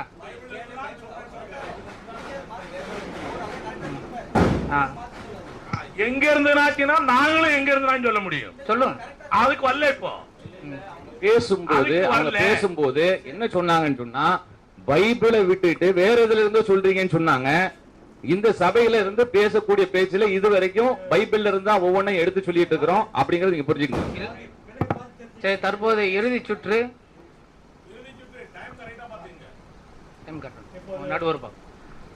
தற்போது முஸ்லிம்கள் தரப்பில் தங்களுடைய வாதங்களை எடுத்து சொன்னார்கள். சீனாய் மலையிலே மோசேக்கு கொடுக்கப்பட்ட பிரமாணமும் இயேசுவால் கொடுக்கப்பட்டதுதான். அதனை சொன்னார். அதில் எந்த விதமான மாற்று கருத்து இல்லையே. 2 கொரிந்தியர் 3ஆம் அதிகாரம் 7ஆம் வசனம் சொல்லுகிறது, பவுல் சொல்லுகிறார், எழுத்துக்களினால் எழுதப்பட்டு கற்களில் பதிந்திருந்த மரணத்துக்கு ஏதுவான ஊழியத்தை செய்த மோசேயின் முகத்திலே அப்படிப்பட்ட மகிமையின் பிரகாசம் உண்டானபடியால் இஸ்ரவேல் மக்கள் முகத்தை நோக்கி பார்க்க கூடாது இருந்தார்கள். ஒழிந்து போகிற மகிமையுடைய அந்த ஊழியம் அப்படிப்பட்ட மகிமை உள்ளதா இருந்தால் ஆவிக்குரிய ஊழியம் எவ்வளவு அதிகமாக மகிமை உள்ளதா இருக்கும். இயேசு கிறிஸ்து தான் அப்போ அந்த ஊழியத்தை செஞ்சார்னா பவுல் ஏன் அது ஒழிந்து போகிற மகிமை உள்ள மரணத்துக்கு ஏதுவான ஊழியம் என்று சொல்லுகிறார். கண்டிப்பாக நீங்கள் சிந்திக்க வேண்டும். கற்களினால் எழுதப்பட்டு பதிலிருந்த மரணத்துக்கு ஏதுவான ஊழியத்தை செய்த மோசேயின் முகத்திலே பிரகாசம் ஏற்பட்டது. சீனாய் மலையிலே மோசேயுக்கு கற்பனைகளையும் கட்டளைகளையும் கொடுக்கப்பட்டது இயேசு கிறிஸ்துவானால் அது எப்படி ஒழிந்து போகிற மகிமை உள்ள ஊழியம் என்று பவுல் அப்போஸ்தலர் சொல்லுகிறார். வேறொன்று குறிப்பிடுகிறார், பழைய ஏற்பாடை வாசிக்கையில் அதன் முக்காடு நீக்கப்படாமல் இருக்கிறது, அது கிறிஸ்துவினால் நீக்கப்படுகிறது. அப்படி பழைய ஏற்பாட்டிலும் இயேசு கிறிஸ்து தான் இருக்கிறார் என்றால் அப்போது ஒரு முக்காடு போட்டு ஒரு ஊழியம் செய்தார், இப்ப ஒரு முக்காடு நீக்கிவிட்டு ஒரு ஊழியம் செய்கிறார் என்றால் அதை எப்படி ஏற்றுக்கொள்ள முடியும்? சகோதர சகோதரிகளே, சற்று சிந்தியுங்கள். அடுத்தது என்னுடைய நேரத்தை ஐயா முதல்ல பேசும்போது என்ன சொன்னாங்கன்னா, தேவன் இயேசு கிறிஸ்து 100% தேவனாகவும் 100% மனுஷனாகவும் இருக்காருன்னு முதல்ல சொன்னாங்க. அதுக்கப்புறம் 100% மனுஷனா தான் இருக்கிறாரு அப்படின்னு சொன்னாங்க. நீங்க அந்த சீடியை போட்டு பார்க்கணும். நம்ம பேசுனதும் ஐயா பேசுனதும் நீங்க போட்டு பார்த்தா தெரியும். ஜீசஸ் கிறிஸ்து சொல்றாங்க, யோவான்ல 8ஆவது அதிகாரத்துல 40 வசனம் சொல்றாங்க, தேவனிடத்தில் கேட்டிருக்கிற சத்தியத்தை உங்களுக்கு சொன்ன மனுஷனாகிய என்னை கொல்ல தேடுகிறீர்களே, ஆபிரகாம் இப்படி செய்யவில்லையே, தன்னை மனுஷன்றாங்க. இயேசு ஜெபம் பண்ணினார். ஜெபம் பண்ணனா அவரே கடவுளா இருந்தால் யாரை நோக்கி ஜெபம் பண்ணார்? இயேசு கண்ணீர் விட்டார், இயேசு முகம் குப்பர விழுந்து அழுதார். இதெல்லாம் பைபிள் இருக்கு, நிறைய இடத்துல இருக்கு, நீங்க பார்த்துருப்பீங்க. ஆக இயேசு ஐயா சொன்ன மாதிரி மனுஷனே வச்சுக்கிடுவோம். இப்ப இயேசு மனுஷனா வந்துட்டாரு. ஏலோயி ஏலோயி லாமா சபக்தனி, ஏலி ஏலி லாமா சபக்தனி, என் தேவனே என் தேவனே ஏன் என்னை கைவிட்டீர் என்று மகா சத்தமாய் கூப்பிட்டு இயேசு தன் ஜீவனை விட்டார். தேவன் மனுவர் கொண்டு பூமிக்கு வந்தாச்சு, மனுஷனா 100% மனுஷனா. அப்ப 100% மனுஷனா இருக்கிற ஜீசஸ் கிரைஸ்ட் தேவன் தான் மனுவர் கொண்டு பூமிக்கு வந்தா சொன்னாங்க. 100% மனுஷனா இருக்கா சொன்னாங்க. முதல்ல சொன்னாங்க 100% மனிதனாகவும் 100% தேவனாகவும் இருக்கிறார் முதல்ல சொன்னாங்க. ரெண்டாவது தடவை பேசும்போது அவர் 100% மனுஷனாக தான் இருக்கிறாருன்னாங்க. அதுவே முரண்பாடு. அப்படிப்பட்ட மனுஷனாகிய இயேசு கிறிஸ்து தேவனை பார்த்து, எந்த தேவனை பார்த்து ஏலோயி ஏலோயி லாமா சபக்தனி, என் தேவனே ஏன் என்னை கைவிட்டீர் என்று மகா சத்தமாய் கூப்பிட்டு தம் ஜீவனை விட்டார் சொல்றாங்களே. இயேசு கிறிஸ்து மனுஷனா இருக்கிறாங்க, தேவன் தான் மனுஷனா வந்துட்டாங்க. இப்ப எந்த தேவனை பார்த்து சொன்னாங்க? அப்புறம் இயேசு கிறிஸ்துவை கைவிட்டாரா தேவன்? அப்ப இயேசு கிறிஸ்து கடவுளா இருந்தா இப்ப வந்து டைட்டிலே அதுதான். இப்ப இயேசு கிறிஸ்து கடவுள் இல்ல மனுஷன் தான் சொல்லிட்டீங்க நீங்க. அப்ப இயேசு கிறிஸ்து கடவுள் கிடையாது, தேவன் தான் கடவுள் அப்படின்னு சொல்றீங்க. அந்த தேவன் தான் மனுவர் கொண்டு பூமிக்கு வந்தாரு. அவர் 100% மனுஷனா இருந்தார், 100% தேவன் கூட. இதுக்கு எந்த ஆதாரம் கிடையாது பைபிள்ல. ஐயா பேசுறதுக்கு ஆதாரத்தை நீங்க வீட்டுல போய் பைபிள் நிதானமா படிச்சு பாருங்க. 100% தேவனாகவும் இருந்தார், 100% மனுஷனாகவும் இருந்தார், எந்த ஆதாரமும் கிடையாது. ஜீசஸ் கிரைஸ்ட் சொல்றாங்க, மனுஷர் முன்பாக என்னை அறிக்கையிடுகிறவன் எவனோ அவனை பரலோகத்தில் இருக்கிற என் தேவன் முன்பாக நான் அறிக்கையிடுவேன். மனுஷர் முன்பாக என்னை மறுதளிக்கிறவன் எவனோ அவனை நான் தேவன் முன்பாக மறுதளிப்பேன். 2 கேரக்டர் இருந்தா தான் இது செய்ய முடியும். அப்படித்தானே? பிதாகிய தேவன் மனுவர் கொண்டு பூமிக்கு வந்தாரு. அப்ப நியாய தீர்ப்பு நாள்ல மனுஷர் முன்பாக என்னை அறிக்கையிட்டவன் எவனோ, இயேசு கிறிஸ்துவை பத்தி மற்ற மக்களுக்கு எடுத்து சொன்ன மனுஷன் எவனோ அவனை நான் தேவன் முன்பாக அறிக்கையிடுவேன். மனுஷன் முன்பாக என்னை மறுதளித்தவன் எவனோ அவனை நான் தேவன் முன்பாக மறுதளிப்பேன். அப்ப தேவன் ஒருத்தர் இருந்தா தான் அது அவர் முன்னாடி ஜீசஸ் கிரைஸ்ட் பேசும்போது ஐயா பிதாகிய தேவனே இவன் என்னை பத்தி அறிக்கை கொடுத்தான் அப்படின்னு சொல்ல முடியும். அதான் மத்தேயுல 12வது அதிகாரத்துல 31 32 வசனம். அப்ப 2 கேரக்டர் இருந்தா தான் தேவன் முன்பாக அறிக்கையிடுவேன்னு சொன்னா, அப்படி தேவன் வேற ஜீசஸ் கிரைஸ்ட் வேற. மனுஷனாகிய இயேசு ஐயா சொன்ன மாதிரி 100% மனுஷன் அந்த நியாய தீர்ப்பு நாள்ல 100% மனுஷனாவே இருந்தா வேற ஒரு தேவன் இருந்தா தானே அந்த தேவன் மூலம் அறிக்கையிட முடியும். இது சாதாரணமா புரிஞ்சுக்கலாம்.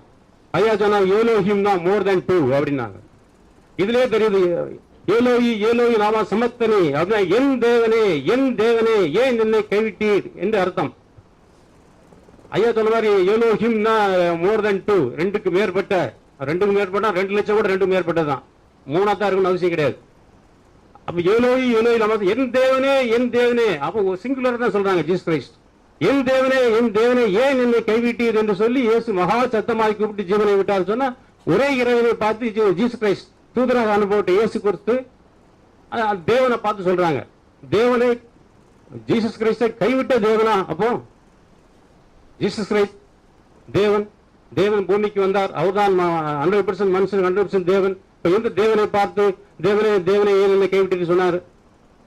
அந்த எந்த தேவனை பார்த்து சொன்னாலும் அது உண்மையான இறைவன். ஆனால் உண்மையான இறைவன் அவரை கைவிடவில்லை. அந்த சப்ஜெக்ட் அதாவது எங்களுக்கு சொல்லப்பட்டது என்னன்னா, குரான்ல இருந்தும் பைபிள்ல இருந்தும் இயேசு கடவுளா நிரூபிக்கிறது தான் எனக்கு சொல்லி கூப்பிட்டு வந்தாங்க. ஆனா இங்க வந்த உடனே சொல்லிட்டாங்க, நீங்க பைபிள்ல இருந்து இயேசு கடவுளா நிரூபிக்கிறீங்கன்னு சொல்லிட்டாங்க. சரி பரவாயில்ல, அதையும் நாங்க ஏத்துக்கிட்டோம். இப்ப குரானை நாங்க டச் பண்ணவே இல்லை. குரான் டச் பண்ணா அதுக்கு பதிலே கொடுக்க முடியாது உங்களால. ஆக இயேசு கடவுள்ன்றதுக்காக எந்த ஆதாரமும் இல்லை, எல்லாமே உங்க சொந்த கருத்து. நீங்க வேணா இந்த சிடி ரெக்கார்ட் பண்றாங்க, சிடி வாங்கிட்டு போய் வீட்டுல போய் போட்டு பாருங்க, அவங்க சொந்த கருத்து தான் சொல்லியிருப்பாங்க, பைபிள்ல இருந்து சொல்லியிருக்க மாட்டாங்க. இயேசு கடவுள் தான் என்பதற்கு ஆதாரமாக பைபிளில் இருந்து ஒரு வார்த்தை கூட இல்லை. அவங்க சொந்த கருத்தை சொல்லியிருக்காங்க. அது கேட்டா ஆவியினால் நிரப்பப்பட்டு நாங்க பேசுறோம்ன்றாங்க. இந்த பைபிள்ல ஜீசஸ் கிரைஸ்ட் சொல்லியிருக்க விடவா ஒருத்தர் ஆவியினால நிரப்பி பேச முடியும்? நிச்சயமா முடியாது.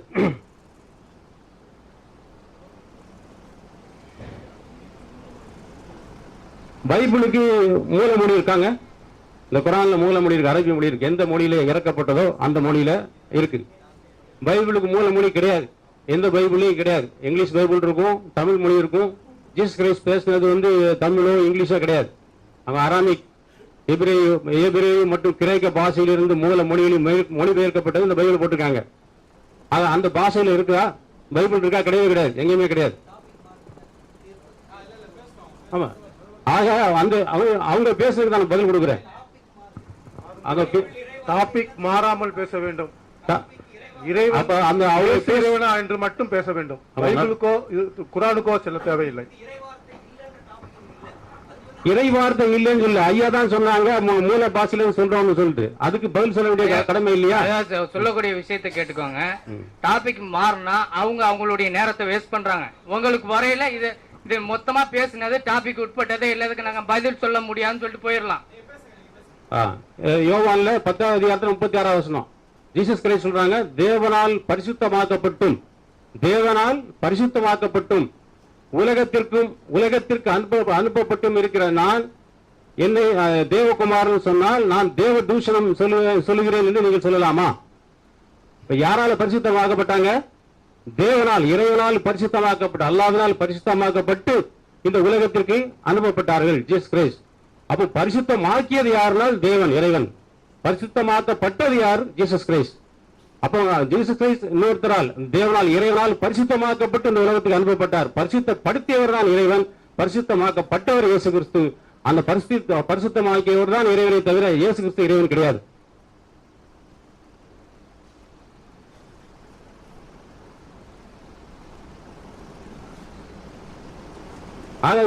பூமியில் சமாதானத்தை உண்டாக்க வந்தேன் என்று எண்ணிக்கிறீர்களோ, பிரிவினையை உண்டாக்க வந்தேன். ஜீசஸ் சொன்னதுக்கு ஐயா சொன்னாங்க, நீங்க தேவ தூதர்லாம் சொல்றீங்க, இறை தூதர்லாம் சொல்றீங்க. அந்த தூதர் இப்படி செய்வாரா? செய்ய மாட்டார். ஆனால் எல்லா இறை தூதர்களும் முதல் நபி ஆதம் அலைஹிஸ்ஸலாமிலே இருந்து நூஹ் அலைஹிஸ்ஸலாம், நோவா, ஆபிரகாம், மோசே, ஆரூன், தாவீது, சுலைமான், கண்ணியமிக்க அனைத்து நபிமாரும் இயேசு கிறிஸ்து உட்பட அந்த இறைவன் ஒருவன் அந்த ஓரிரை கொள்கையை சொல்லும் போது, ஒரே தேவன் என்று அவரை தவிர வேறு தேவன் சொல்லும் போது, அது வரைக்கும் சிலை வணக்கத்துல பல தெய்வங்களை வணங்கி இருந்தவங்க சண்டை வரும். ஒரு குடும்பத்துல ஒருத்தர் இஸ்லாத்தை ஏற்றுக்கொள்ளும். இஸ்லாம்னா ஒரு இறைவன் ஒருவன் என்ற செய்தியை ஏற்றுக்கொள்ளணும். இறை தூதர் இயேசு கிறிஸ்து இறை தூதர் ஏத்துக்கிட்டா அவன் முஸ்லீம், இஸ்லாத்தை ஏத்துக்கிட்டான்னு அர்த்தம். அப்படி ஒரு குடும்பத்தில் 2 பேர் இஸ்லாத்தை ஏத்துக்கிட்டாங்க, 3 பேர் இஸ்லாத்தை ஏத்துக்கலாம், அங்க பிரிவினை வரும். அந்த பிரிவு தான் சொன்னாங்க. அந்த விஷயத்துல ஐயா சரியா தான் சொன்னாங்க. நாங்க தேவ தூதர் தான் சொல்றோம். ஐயா பேசுறேன். இயேசு ஒரு இறை தூதராக அனுப்பப்பட்டு என்னுடைய வார்த்தைகளை கொடுக்கப்பட்டு இந்த பூமிக்கு காணாமல் போன ஆடுகளாகிய இஸ்ரவேலை வீட்டாளர்களுக்கு நற்செய்தியை அறிவிக்க வந்தார் என்பதற்கு ஒரு மிகவும் ஆதாரமான ஒரு வசனம் என்னவென்றால், யோவான் சுவிசேஷம் 7ஆம் அதிகாரம் 39ஆம் வசனம். இயேசு இன்னும் மகிமைப்படாதிருந்தபடியால் பரிசுத்த ஆவி இன்னும் அவருக்கு அருளப்படவில்லை. இயேசு இன்னும் மகிமைப்படாதிருந்தபடியால் பரிசுத்த ஆவி அவருக்கு அருளப்படவில்லை. ஒரு தேவனுக்கு, ஒரு கடவுளுக்கு பரிசுத்த ஆவி அருளப்படணுமா? சற்று சிந்தித்து பாருங்கள். அவர் இறை தூதராய், பரிசுத்த ஆவி என்றால் என்ன? பரிசுத்த ஆவி என்றால் வேத வசனம், இறை மக்களை நல்வழிப்படுத்துகின்ற இறைவனுடைய போதனைகள் அவருக்கு இறங்கவில்லை என்ற அர்த்தம். அவருக்கு இன்னும் மகிமைப்படவில்லை. ஏன் மகிமைப்படவில்லை? அவர் தன்னுடைய தாயின் இயேசுவின் 30 ஆண்டு கால வாழ்க்கை என்ன என்று பைபிள் கூறவில்லை. ஒருவேளை அவர் தாய்க்கு உதவி செய்கிறவராய், அவர் தச்சனாய், குடும்பத்திற்கு உதவி புரிகிறவராய் அவர் வாழ்ந்திருக்கலாம். ஆகவே அந்த காலகட்டத்தில் அவர் மகிமைப்படவில்லை. இயேசு இன்னும் மகிமைப்படாதபடியால் பரிசுத்த ஆவி அருளப்படவில்லை, அவருக்கு வேதம் கொடுக்கப்படவில்லை என்று யோவான் சுவிசேஷம் 7ஆம் அதிகாரம் திட்டமும் தெளிவுமாய் சொல்லப்படுகிறது. அவர் முழுமையாக படிக்கிறவர்கள், தம்மை விசுவாசிக்கிறவர்கள் அடைய போகிற ஆவியை குறித்து இப்படி சொன்னார். இயேசு இன்னும் மகிமைப்படாதபடியினால் பரிசுத்த ஆவி இன்னும் அருளப்படவில்லை. இயேசுக்கு மகிமை பெறவில்லை. அவர் தூதுத்துவம் வரவில்லை, அவருக்கு இறைத்துவம் வரவில்லை, அவர் தூதராக ஆக்கப்படவில்லை. மோசே 80 வயதில் தூதராக ஆக்கப்பட்டது போல இயேசு கிறிஸ்து 30 வயது தான் தூதராக ஆக்கப்பட்டார். அப்போது தூதராக ஆக்கப்படுகின்ற வரையில் அவர் இயேசு மகிமைப்படாதபடினால் அவருக்கு பரிசுத்த ஆவி அருளப்படவில்லை என்று வேதம் திட்டமும் தெளிவுமாக சொல்லுகிறது. இயேசு காணாமல் போன ஆடுகளாகிய இஸ்ரவேல் வீட்டாரிடத்திற்கு அனுப்பப்பட்டாரே தவிர வேறொன்றும் உலக ரட்சகராக வரவில்லை. அவர் சொல்லுகிறார், நான் உலகத்துக்காக வேண்டிக் கொள்ளாமல் எனக்கு தண்டர்களுக்காக வேண்டிக் கொள்கிறேன். அவரை யோவான் சுவிசேஷத்திலே தன்னுடைய கருத்தை பதிவு செய்கிறார். நான் உலகத்துக்காக வேண்டிக் கொள்ளவில்லை, எனக்கு தண்டர்களுக்காக வேண்டிக் கொள்கிறேன். இழந்து போனதை தேடவும் ரட்சிக்கவுமே மனுஷகுமாரன் உலகத்திற்கு வந்தார். இழந்து போனதை தேடும். எதை இழந்து போனதை? இழந்து போன மக்களை பாபிலோனிலே, பாபிலோன் ராஜா சிதறடிக்கப்பட்ட காலத்திலிருந்து அவர்கள் நிலையற்ற வாழ்க்கை வாழ்ந்து கொண்டிருந்தார்கள். கிமு 585 அவர்கள் நிலையற்ற வாழ்க்கை தான் வாழ்ந்து கொண்டிருந்தார்கள். எங்கும் சிதறடிக்கப்பட்டிருந்தார்கள். இழந்து போனதை தேடவும் காணாமல் போனதை ரட்சிக்கவுமே வந்தேன் என்று சொல்லுகிறார். ஆனால் தேவனுடைய வல்லமை அப்படி இல்லை. ஏசாயா 11:12 சொல்லுகிறது, சிதறடிக்கப்பட்ட இஸ்ரவேலர்களை கூட்டி சேர்த்து யூதாவில் சிதறண்டவர்களை 4 திசைகளிலும் கூட்டி சேர்ப்பேன். இது என்னுடைய வல்லமை. சிதறடிக்கப்பட்டவர்களை சேர்த்து யூதாவிலே சிதறடிக்கப்படும் துரத்துண்டவர்களை 4 பக்கங்களிலும் கூட்டி சேர்ப்பேன். இது இறைவன் சொல்கிறார். இறைவனுடைய தன்மை என்னவென்றால் கூட்டி சேர்ப்பார். ஆனால் தூதருடைய தன்மை என்னவென்றால் இழந்து போனதை தேடுவார், காணாமல் போன ஆடுகளை தேடி கண்டுபிடிக்கிறார். இஸ்ரேல் மக்களை ஒரு நல்ல மேய்ப்பனாக இருந்து, ஒரு நல்ல தூதுவனாக இருந்து இஸ்ரேல் மக்களை வழிநடத்தி வந்த இறை தூதர் அவர் என்பதில் எந்த விதமான சந்தேகமும் இல்லை. அது வேதம் கூறுகிறது. அவர் இன்னொரு செய்தியை கொண்டு வருகிறார். அந்த செய்தியை நீங்கள் ஏற்றுக்கொள்ள மாட்டீர்கள். இயேசு கிறிஸ்து சொன்னது போல, அதை நான் இப்போது சொன்னேன் என்றால் நீங்கள் தாங்க மாட்டீர்கள் என்று இயேசு கிறிஸ்து சொன்னது போல நானும் சொல்கிறேன். அதை நான் இங்கே சொன்னேன் என்றால் நீங்கள் தாங்க மாட்டீர்கள். யோவான் 6:57 ஜீவனுள்ள பிதா என்னை அனுப்பினது போலவும் நான், ஜீசஸ் கிரைஸ்ட் சொல்றாங்க, நான் பிதாவினால் பிழைக்கிறது போலவும் என்னை புசிக்கிற எவனும் பிழைப்பான். யாரால பிழைக்கிறாங்க? ஜீசஸ் கிரைஸ்ட் பிதாவினால் பிழைக்கிறாங்க. ஜீசஸ் கிரைஸ்ட் சொன்ன ஸ்டேட்மெண்ட், ஜீவனுள்ள பிதா என்னை அனுப்பினது போலவும், நானே வழியும் சத்தியமும் ஜீவனுமாய் இருக்கிறேன். ஜீவன் இப்ப யாருன்னு இயேசு கிறிஸ்து சொல்றாங்க? ஜீவனுள்ள பிதா. அப்ப பிதா தான் ஜீவன் உள்ளவர். பிதா, நான் ஜீவனுள்ள பிதா என்னை அனுப்பினது போலவும் நான் பிதாவினால் பிழைக்கிறது போலவும். இயேசு கிறிஸ்து யாரால் பிழைக்கிறாங்க? பிதாவினால் பிழைக்கிறாங்க. பிதாவினால் பிழைக்கிறது போலவும் என்னை புசிக்கிற எவனும் என்னாலே பிழைப்பான். ஓகே. அதாவது யோவான் 13:13-14 நீங்கள் என்னை போதகர் என்றும் ஆண்டவர் என்றும் சொல்லுகிறீர்கள். நீங்கள் சொல்லுகிறது சரியே. நான் அவர்தான். ஆண்டவரும் போதவரும் ஆகிய நானே உங்கள் கால்களை கழுவது உண்டானால் நீங்கள் ஒருவருடைய கால்களை ஒருவர் கழுவ கடவீர்கள். இதுல என்ன சொல்லப்படுறாங்க? ஜீசஸ் கிரைஸ்ட் தன்னை போதகர் ஒத்துக்கிறாங்க, ஆண்டவர் ஒத்துக்கிறாங்க. இப்ப இந்த உலகத்தில் ஆண்டவர்களே இல்லையா? போப் ஆண்டவர், நாகூர் ஆண்டவர், செந்தில் ஆண்டவர், பழனி ஆண்டவர். அப்ப இயேசு கிறிஸ்து ஆண்டவர்னா இப்ப இன்னைக்கு 4 ஆண்டவர் இருக்காங்க. நாகூர் ஆண்டவர் இருக்கிறாரு, போப் ஆண்டவர் இருக்கிறாரு. அப்ப அவங்க போப் ஆண்டவர் கடவுளா? நாகூர் ஆண்டவர்னு ஒரு முஸ்லீம் இறந்து போனாரு, அங்க ஒரு தர்கா கட்டி வச்சிருக்காங்க, அவரு ஆண்டவரா? கடவுளா? ஆண்டவர் என்றால் நபி, அதாவது ஹஸ்ரத் அரபுல சொல்லுவாங்க, அதாவது கடிதமிக்க அல்லாஹ்வுடைய தூதர். அதுக்கு அந்த ஆண்டவர் அர்த்தம். முடிந்தது. சகோதரர்களே, இரு வாதங்களும் நடக்கையில அவங்க வாதத்துக்கு உட்பட்டு பேசினாலும் சரி, உட்படாம பேசினாலும் சரி, அவங்களுக்கு நேரத்துக்கு உட்பட்டு அந்த தரப்பினர் பதில் அளிப்பாங்க. உங்களுக்கு திருப்தி இல்லாட்டாலும் அதை கேட்டுக்கிட்டு தான் என்ன செய்யணும்? இருக்கணும். அது மக்கள் புரிஞ்சுப்பாங்க. இது தலைப்புல பேசுறாங்களா, தலைப்புக்கு வெளியே போய் பேசுறாங்களா என்பது. சீனாய் மலையில இயேசு கிறிஸ்து ஊழியம் செய்தார் என்று அவர்கள் சொன்னார்கள். இயேசு கிறிஸ்துன்னு பேர் வந்ததே 2014 ஆண்டுகளுக்கு முன்னால்தான். அதுக்கு முன்னால இயேசு அல்ல. இயேசு என்பது மனிதன். அதற்கு முன்னாலே வார்த்தையாக இருந்தார். ஆதியிலே வார்த்தை இருந்தது, அந்த வார்த்தை தேவனாக இருந்தது, அந்த வார்த்தை தேவனோடு இருந்தது. அந்த வார்த்தையாகிய தேவன் தான் சீனாய் மலையிலே மோசையோடு உடன்பட்டார். அந்த வார்த்தையாகிய தேவன் தான் அங்கே அவருக்கு சீனாய் மலையிலே கற்பனைகளை எல்லாம் கொடுத்தார். இயேசு அல்ல, வார்த்தையாகிய தேவன் தான் கொடுத்தார். சரி, இன்னொரு காரியம், மனிதனாக தேவன் வந்தார். இது அடிக்கடி சொல்றோம். இது நாங்க 1 தீமோத்தேயு 3:16 எழுதப்பட்டிருக்கிறது. தேவன் மாம்சத்தில் வெளிப்பட்டார். தேவன் மாம்சத்தில் வெளிப்பட்டார் எழுதப்பட்டிருக்கிறது. கொலோசியர் 2:9 சொல்லுகிறது, தேவத்துவத்தின் பரிபூரணம் எல்லாம் சரீர பிரகாரமாய் அவருக்குள் இருக்கிறது இருந்தது. ஆக 100% தேவன், 100% மனிதன். அந்த லெவலுக்கு அவர் இந்த பூமியிலே மனிதனாகவே வாழ்ந்தார். இன்றைக்கு தேதியிலே அவர் பிதாவின் வலது பார்சத்திலே உட்கார்ந்து உங்களுக்காக எங்களுக்காக பரிந்து பேசிக் கொண்டிருக்கிறார். அதுதான் மத்தேயு 31:32 சொன்னீங்களே, நீங்கள் பூமியிலே நீங்கள் மறுதளிச்சீங்கன்னா நான் பிதாவினிடத்திலே உங்களை நான் மறுதளித்து விடுவேன். இப்ப அவர் அந்த வேலையை தான் செஞ்சிட்டு இருக்காரு பரலோகத்துல. வேதம் அப்படித்தான் எங்களுக்கு சொல்லுகிறது. அவர் பிதாவின் வலது வாசலை உட்கார்ந்து யார் யாரெல்லாம் அவருக்கு விரோதமாய் இருக்காங்களோ அவங்களுக்கெல்லாம் எகின்ஸ்டாவோ அல்லது யார் யாரெல்லாம் சப்போர்ட் ஆகிறாரோ அவங்களுக்கெல்லாம் அங்கே பிதாவின் இடத்திலே பரிந்து பேசிக் கொண்டுதான் இருக்கிறார். அடுத்தது, குரானை வைத்தே நாங்கள் எத்தனையோ எங்களால் சொல்ல முடியும் இயேசு நபி என்று. குரானையும் எடுக்கல நாங்க, இயேசு தேவன் என்று. நாங்கள் குரானை வைத்து சொல்றதுக்கு இங்க வரல. ஏனென்றால் நீங்கள் வேதத்தை வைத்தே சொல்ல வந்திருக்கிறீர்கள். சரி, டாபிக் பத்தி அதனால பேசுறதுக்கு விரும்பல. பரிசுத்தமாக்கினவர் இயேசு கிறிஸ்துவை பரிசுத்தமாக்கினவர் பிதாவாகி தேவன் என்று சொன்னீர்கள்.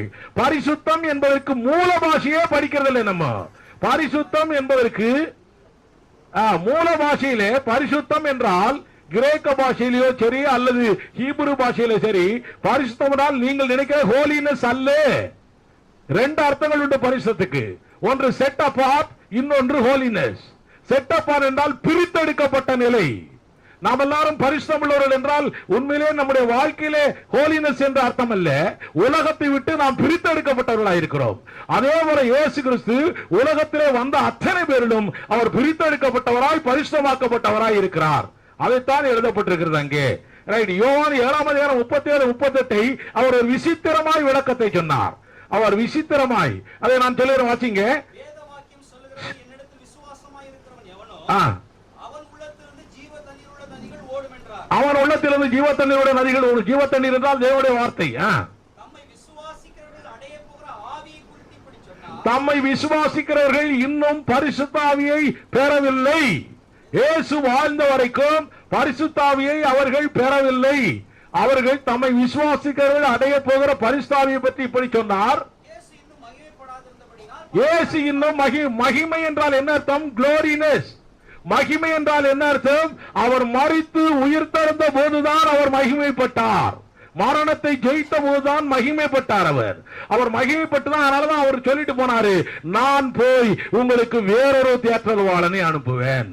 இவர் போய்தான் அங்கே பரிசுத்த ஆவியாகிய தேற்றரவாளனை அனுப்பினார். அதனால அவர் மகிமைப்பட்டு விட்டார். அவர் மகிமைப்பட்டபடியினாலே இன்னும் அவர் மகிமைப்படல.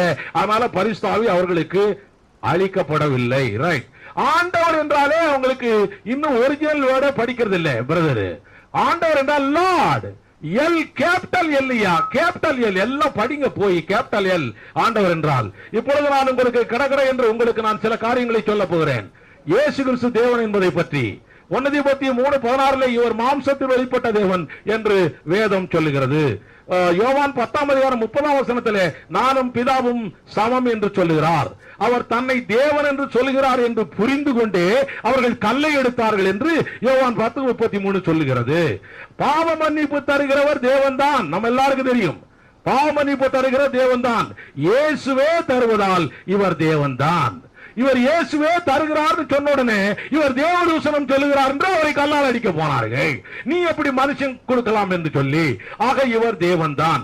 பிதாவே இவரை தேவன் என்று சொல்லுகிறார்.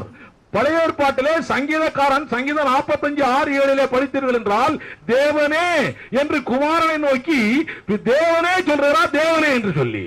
அப்ப சங்கீதக்காரன் தாவீது எழுதினுடைய அர்த்தம் என்ன? தேவனே. வாசிங்க 45:6-7. சங்கீதம் 45:6-7. உமது சிங்காசனம் என்றென்றைக்கு உள்ளது.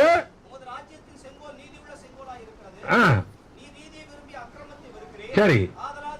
ஆதலால் தேவன் 2 ட்ரிப். இது அப்படியே எபிரேயர் 1ஆம் அதிகாரத்திலே எழுதி கொண்டிருக்கிறார் பவுல். ரைட். தேவகுமாரன் என்றால் தேவனுக்கு சமமானவர் என்று பொருள். அதனால்தான் அந்த பிரதான ஆசாரியின் சட்டையை கிழிச்சுக்கிட்டு போனான் தேவகுமாரன் சொன்ன உடனே. இயேசுவே தன்னை வெளிப்படையாக தேவன் என்று சொன்னார் என்று உங்களுக்கு நான் நிறைய வசனங்களை சொன்னேன். தோமாவே இவர் உயிர்த்தெழுந்த ஆண்டவரை பார்த்து oh my Lord my God என்று யோவான் 20:28 இவரை தேவன் என்றே சீஷன் சொல்லுகிறான். தேவன் என்றே சீஷன் சொல்லுகிறான். அடுத்தது யெகோவா, எலோஹிம், அதோனை என்று தேவனை எபிரேய பாஷையிலும், லார்ட், காட், லார்ட் என்று ஆங்கிலத்திலும், தேவன், கர்த்தர், ஆண்டவர் என்று தமிழிலும் வேதத்திலே அழைக்கப்பட்டிருக்கிறது. இயேசு கிறிஸ்துவை எங்கெல்லாம் எழுதப்பட்டிருக்கிறது பாருங்க. கர்த்தர் கர்த்தர் கர்த்தர் என்று தான் எழுதப்பட்டிருக்கிறது. கர்த்தர் என்றால் அர்த்தம் என்ன? நீங்க பைபிளை வச்சுதான் சொல்ல போறீங்க. கர்த்தராகிய இயேசு கிறிஸ்து. கர்த்தர் என்றால் அர்த்தம் என்ன? Elohim, God. கர்த்தர் என்றால் அர்த்தம் என்ன? யெகோவா. எங்க பார்த்தாலும் யெகோவா தான். கர்த்தராகிய இயேசு கிறிஸ்து என்று பல இடங்களிலே கர்த்தர் என்பது அதுவும் போல்ட் லெட்டர்ல போட்டிருக்கோம். படிச்சு பாருங்க. நீங்க வச்சிருக்கிற இதுல அந்த பைபிள்லயே போட்டிருக்கு. மோசேயோடு முச்சடியிலே பேசினார் ஒருத்தர். முச்சடியிலே பேசும்பொழுது தேவதூதன் என்று எழுதப்பட்டிருக்கிறது, தேவன் என்றும் எழுதப்பட்டிருக்கிறது. அப்போ பேரை நான் கேட்கும் பொழுது ஐ ஆம், இருக்கிறவராக இருக்கிறேன் என்று அவர் சொன்னார். யெகோவா என்று சொன்னார். அப்படியே கெத்செமனே தோட்டத்தில் அவரை கைது பண்ண வரும் பொழுது நீங்கள் யாரை தேடி வந்தீர்கள் என்று அவர் கேட்டார். அப்ப அவர் சொன்னாரு நசரேயனாகிய இயேசுவை தேடி வந்தோம். அப்ப அவர் சொன்னாரு ஐ ஆம். the same word அங்கே முச்சடியிலே மோசே கிட்ட சொன்ன அதே வார்த்தையை கெத்செமனே தோட்டத்தில் சொன்ன உடனே யெகோவா என்ற நாமத்தில் இருக்கக்கூடிய வல்லமையினாலே அப்படியே அவரை பிடிக்க வந்தவர்கள் பின்னிட்டு விழுந்தார்களாம். பின்னிட்டு விழுந்தார்கள். ஆக முச்சடியிலே மோசையோடு இடைப்பட்டது நம்முடைய வார்த்தையாகிய தேவன். அந்த வார்த்தையாகிய தேவன் தான் இயேசுவாய் மனித உருவிலே பூமிக்கு வந்திருக்கிறார். ஓசியா 12ஆம் அதிகாரத்தில் யாக்கோபோடு அந்த ராத்திரியிலே போராடினாரே, அவரும் நம்முடைய வார்த்தையாகிய தேவன் தான். உங்களுக்கு நான் சொல்லுகிறேன், யோவான் 8ஆம் அதிகாரம் 24 50 நானே அவர் என்று எழுதப்பட்டிருக்கிறது. ஆனால் அதை கத்தோலிக்க பைபிள்ல நான் இருக்கிறேன் என்று ஒரிஜினல் லாங்குவேஜ் கரெக்டா டிரான்ஸ்லேட் பண்ணிருக்காங்க. நான் இருக்கிறேன், நான் இருக்கிறேன் என்று சொல்லுகிறவர் ஐ ஆம் யெகோவா என்று தன்னைத்தானே சொல்லிக் கொள்கிறார். ஆபிரகாமோடு உறவாடினேன் என்று இயேசு கிறிஸ்து சொல்லுகிறார். ஆபிரகாம் என்னுடைய நாளை கண்டான், கண்டு கனி கூர்ந்தான். இப்படி சொன்ன உடனே உனக்கு என்ன 30 வயசு 33 வயசு ஆகுது, நீ எப்படி ஆபிரகாம் பார்த்தேன்னு சொல்லி கல்லால் அடிக்க போறாங்க. அப்பவே இருந்தவர் நாங்கள் ஆராதிக்கிறோம். இப்பொழுது நான் உங்களோடு பேசிக் கொண்டிருக்கிற இந்த இயேசு கிறிஸ்து வார்த்தையாகிய தேவனாய் அங்கே இருந்தார். அவர் பிஃபோர் ஆபிரகாம். ஆபிரகாமுக்கு முன்னாலே அதில் எழுதப்பட்டிருக்கிறது before Abraham I was. Before Abraham I was இல்ல, பிஃபோர் ஆபிரகாம் ஐ ஆம்.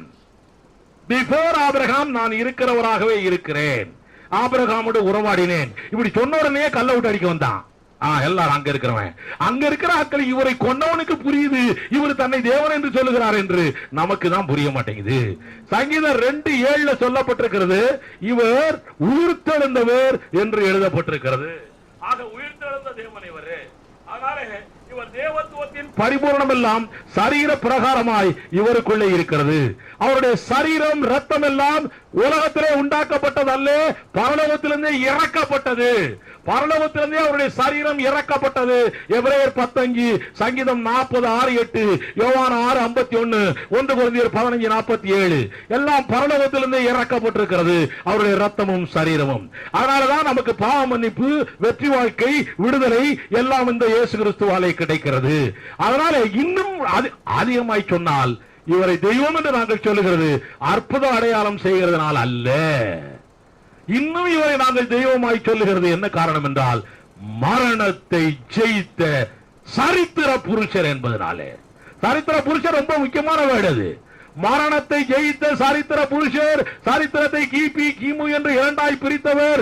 அதனாலே இவர் மரணத்தையே ஜெயித்த ஒரு தேவன் உலகத்திலே உண்டென்றால் ஒருத்தர் உண்டென்றால் இயேசுவை தவிர ஒருத்தரும் இல்லை. இன்றைக்கு தேதி வரைக்கும் இயேசு கிறிஸ்து இன்றைக்கு தேதி வரைக்கும் இருக்காரு. 2014 முன்னால மனுஷனா வந்தவரு இன்னைக்கு தேதி வரைக்கும் மனுஷனாவே இருக்காரு. இப்படி உலகத்தில் இருந்ததாக ஒருத்தருமே இல்லை. ரைட்? ஏனென்றால் இவர் தேவன் மனுஷனாய் வந்திருக்கிறார். ஆமென். ஆனால் அவர் திரும்பவும் அவர் வரப்போகிறார், வந்து அவர்தான் ஆண்டவர் என்று உலகிற்கு வெளிக்காட்ட போகிறார். Jesus is the Lord. இயேசுவே ஆண்டவர்.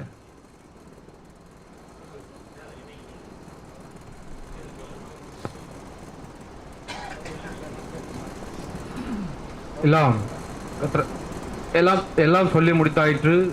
கர்த்தராகிய இயேசுவே ஆண்டவர் என்று நாங்கள் திட்டமும் தெளிவுமாய் தீர்க்கமாய் சொல்லி முடித்து விட்டோம். அதுக்கு முன்னால சகோதரர் சொன்ன ஒரே ஒரு வார்த்தைக்கு மட்டும் நான் பதில் சொல்ல விரும்புகிறேன். அவர் சொன்னார் குர்ஆனிலிருந்து நிறைய ஆதாரங்கள் சொல்லுகிறோம் வாருங்கள் என்று அழைத்தார்கள், ஆனால் அதை பற்றி எதையுமே பேசவில்லை என்று சொன்னார். நாங்கள் சொல்லுகிறோம் குர்ஆனிலிருந்து ஒரு வார்த்தையும் உங்களோடு நாங்கள் பேசுவோம் என்று சொல்லவே இல்லை. உங்களோடு இந்த ப்ரோக்ராம் அரேஞ்ச் பண்ணவர்கிட்ட கேளுங்க, அவர்தான் எங்களுக்கு சொன்னார் வேதத்தில் இருக்கிற காரியங்களை நாங்கள் இயேசு இறைவன் அல்ல என்பதை நாங்கள் கற்றுக் கொடுக்கிறோம் என்று சொன்னார். வாருங்கள் கற்றுக் கொடுங்கள், தாராளமாய் வாருங்கள் என்று சொன்னார். சொன்னோம். நாங்கள் வந்து நீங்கள் சொல்லிக் கொண்டிருக்கிறீர்கள். குர்ஆனிலும் இயேசு இறைவன் என்று எங்களால் ஆதாரபூர்வமாக எங்களால் சொல்ல முடியும். அதற்கென்று ஒரு நேரமும் காலமும் நீங்கள் ஏற்பாடு செய்து சொல்லுங்கள். நாங்கள் கர்த்தருக்கு சித்தமானால் நாங்கள் வந்து உங்களுக்கு குர்ஆனை வைத்தும் இவர் தேவன் என்று திட்டமும் தெளிவுமாய் தீர்க்கமாய் நாங்கள் சொல்லுவோம்.